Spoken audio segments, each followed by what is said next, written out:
Hey, backcountry.church, we are in a brand new series, and it's going to be a great series, 5 weeks, and it's all about what do you do when there's nothing you can do? What's your relationship with God like? When we question, where is God? And maybe things have happened to you that you were no part of, but it affected you, or you got sick, or a loved one left you, or whatever. Hey, we're going to talk all about that from examples from the Bible, principles from the Bible, and it's going to be really good. After this episode, I'm going to show you around the Appalachian Trail, and we did with two sons, 3 days, 2 nights. We did about 20-mile hike, 4,000 foot elevation gain, slept in 2 of the shelters on the trail here in Virginia. So great time. Make sure you get the notes. They're in our app and at our website. I'd love for you to share this. And if you would like prayer, please email me at hello@backcountry.church. But in the meantime, we're going to start this episode while I finish the Appalachian Trail here in Virginia. We're going to start this episode in 3, 2, 1. Let's do it.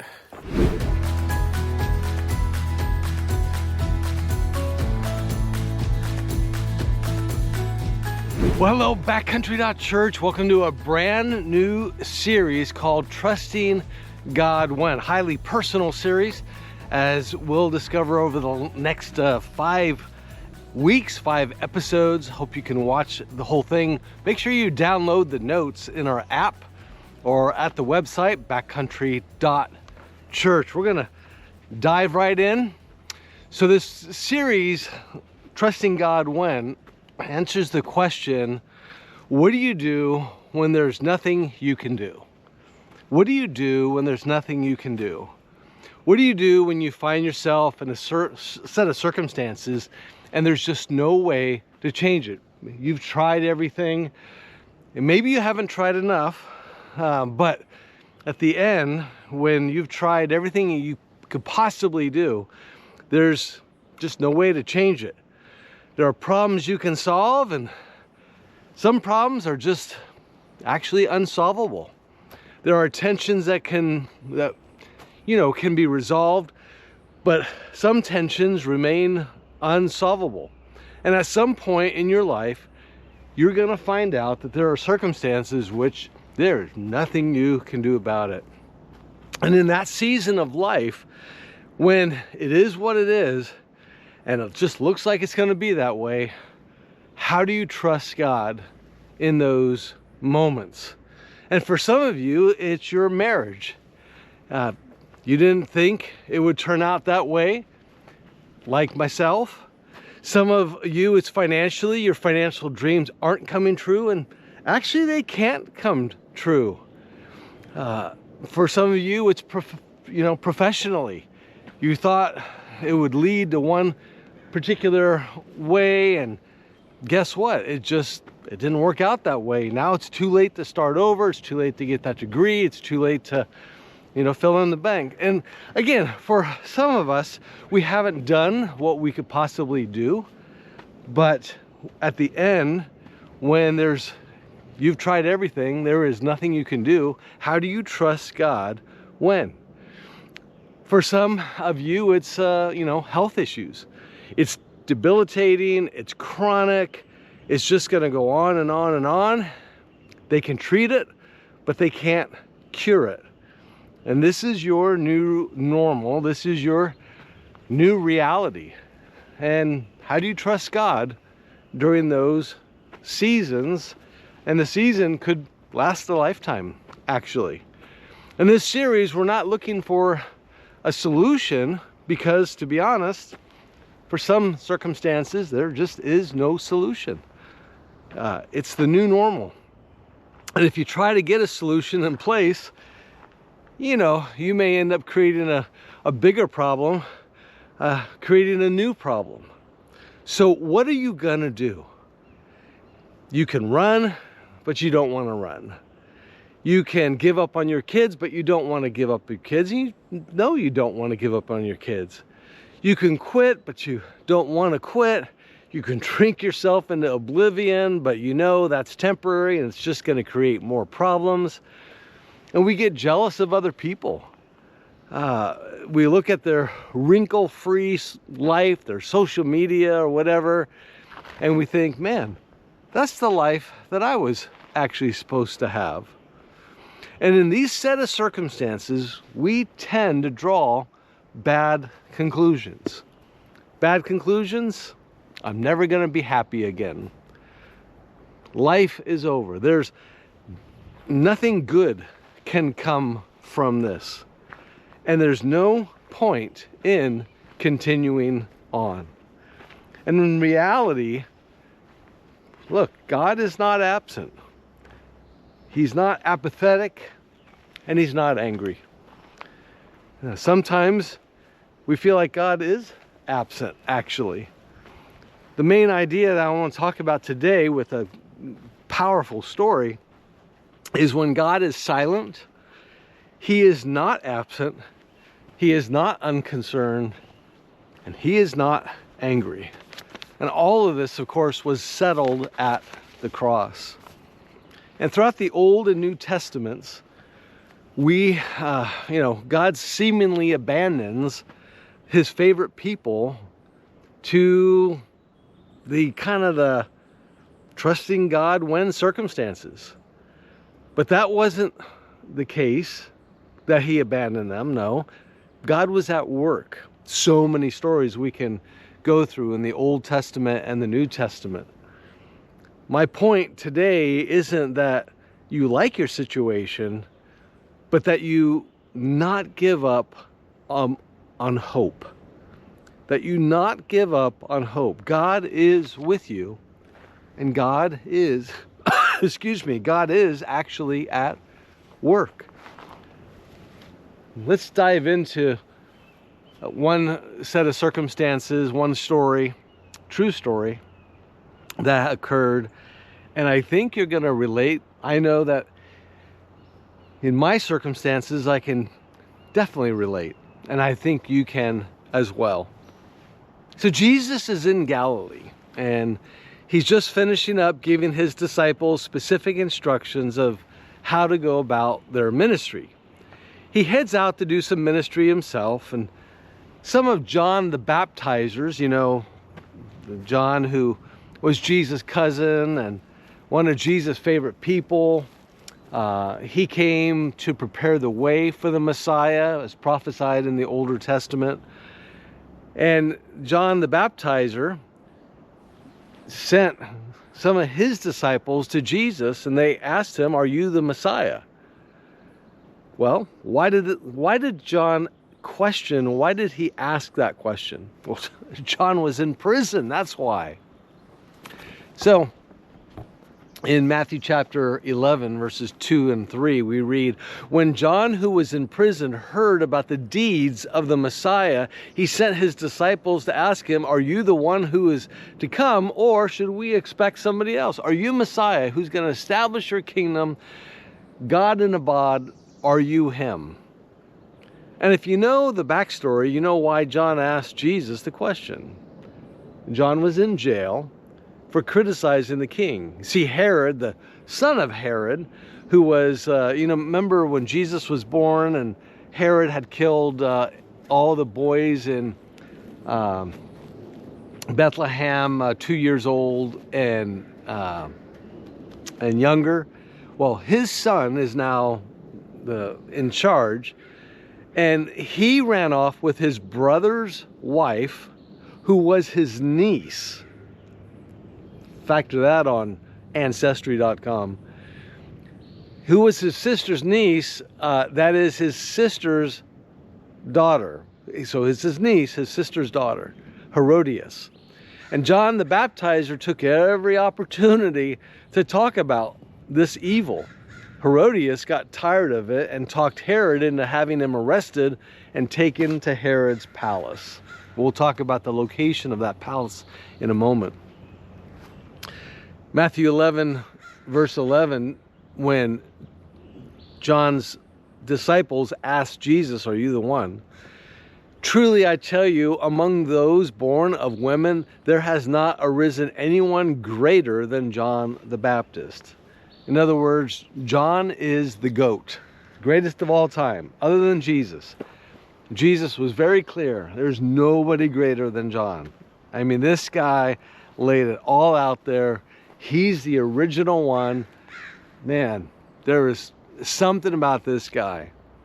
No one was more important, not even fathers or mothers. Yep, John is doing all the right things. Note that. You might be doing all the right things. When Jesus heard that John had been put in prison. Okay, so Jesus hears John's arrested. He's put in prison. Now, what would you expect Jesus to do? Like, I mean, this is not only his relative, but he's the greatest of all time. I mean, when Jesus ride in to send angels to release him, to rescue him, would he bust him out? Would he visit him and encourage him? Remember the whole Matthew, you didn't visit me in prison and all that. Remember that? Wouldn't he maybe have sent John an edible arrangement, some loaves and fishes or something? When Jesus heard that John had been put in prison, what did Jesus do? He withdrew to Galilee. Leaving Nazareth, he went and lived in Capernaum. He went in the opposite direction of where John was, as far north as possible. I'm going to put on the screen here, if you're watching a map here, you'll see where John is and you'll see where Capernaum is. Jesus should have gone down there, brought a cake, visited him in prison. But instead, he heads in the opposite direction. And this, my friends, might be how you feel. Something bad happens in your life and you're expecting God to somehow ride in and show up. And in reality, like Jesus, he goes the opposite direction. We're in the desert and Jesus is at the lake. Hello. Can you at least visit? Bake me a cake? Send me a letter? Do something, for crying out loud. But it gets worse. John the Baptist is in a desert dungeon. I'll put a picture on the screen of where this is at. And Jesus literally is living on the lake, 130 miles away by land. You'll see Machaerus, which is where the prison was, and the view from Capernaum. Jesus literally is at the beach. And he had just heard that John was arrested. By the time John sends this message, his disciples to Jesus, he had now been in prison at least a year, maybe a year and a half. Meanwhile, Jesus is ministering, having a great time, and he's at the beach. Wow. So John sends his disciples to have them ask Jesus this question. John wants to know, are you really Messiah? Or is somebody else coming? I would question, and I do. I'm in this set of circumstances, nothing I can do about it. I didn't get myself into the situation. Where's God? Why do I feel like he's at the beach and I'm in the desert? Jesus says, tell John, I'm the one. Tell him about all the brokenhearted that I heal, the healings I've done, that I've set prisoners free, all the things I'm doing for everybody else. Go ahead and tell him that. That's what Jesus says. And this is our life. This is the moment where we say, wow, God really is doing it for everybody else. What did I do to make him so angry or absent or unconcerned? When you're hanging out in Machaerus, Jesus loves you the same as when you feel his presence. He cares for you. He is actively working in your life even when you don't feel it. Maybe you used to connect with God by, Christian hymns or Christian songs, and they just don't do it for you anymore. Then Jesus actually says the strangest thing in the very next sentence. And this is powerful. This is for those of us experiencing trusting God when there's nothing you can really do.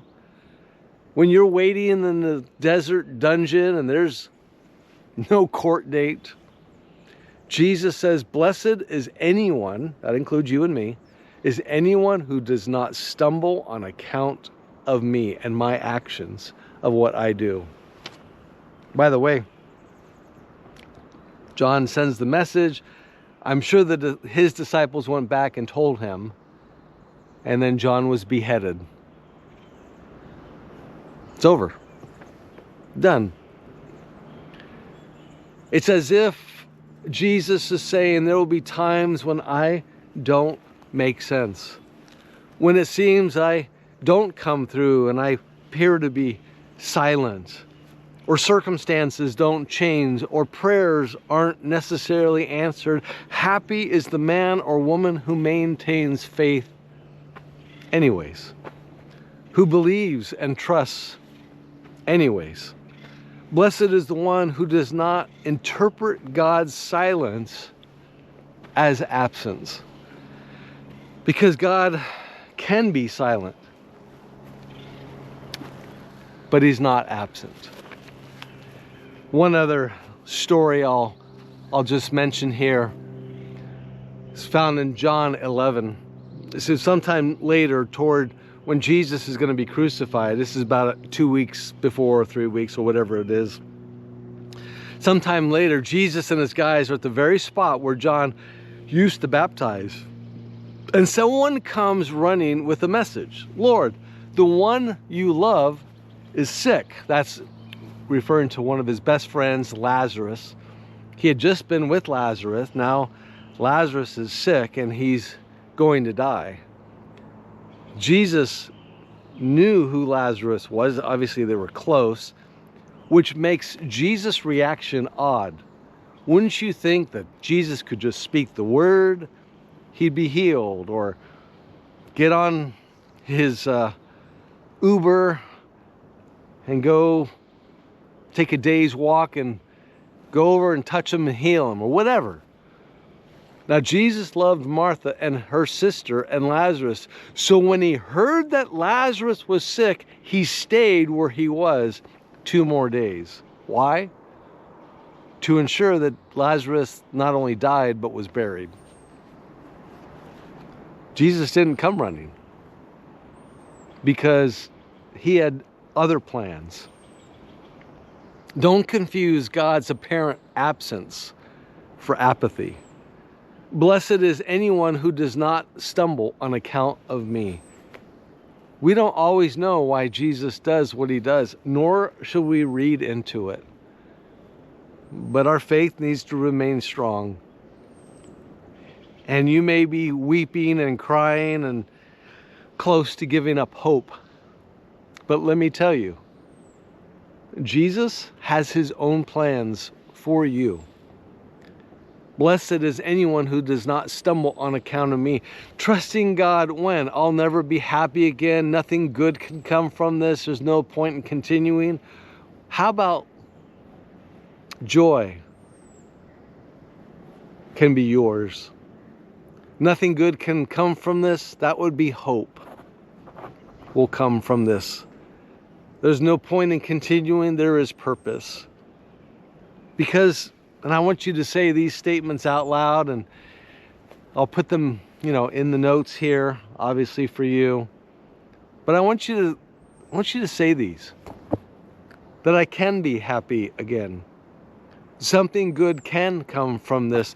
There is purpose in pain. Because at the end of the day, Jesus, look, he might feel like he's absent from you, but he is there and he is working. and he is working on his behalf, his plan for you. The fact is that when God is silent, he is not absent, he's not unconcerned, and he's not angry. And if you're in this moment, I get it. Been there, done that, got the t-shirt to show it. I want to pray for you if you're in this moment. I'd love for you to just email me at hello@backcountry.church. Father, thank you so much that you shared these stories through Matthew's documentation of John the Baptist, John the disciple, his documentation of John the Baptist. Father, that you, in your amazing way, have given us a clue as to who you are. That you are the Word, and that when we feel like our circumstances are going to hell in a handbasket and there's no apparent answer to prayer, we know that we can lean into you. Help us to encourage those around us, that they know that they have somebody they can pray for them. They have somebody that can watch their back and support each other. Father, I thank you for your grace. Thank you for John the Baptizer and his incredible testimony, his circumstances. So help us, Lord, to lean into you. I pray this in your name. Amen. All right, my friends, I'm going to show you around a place I was recently. Check this out.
By the way, if you go to the Apple App Store or Google Play Download backcountry.church app. Join us there.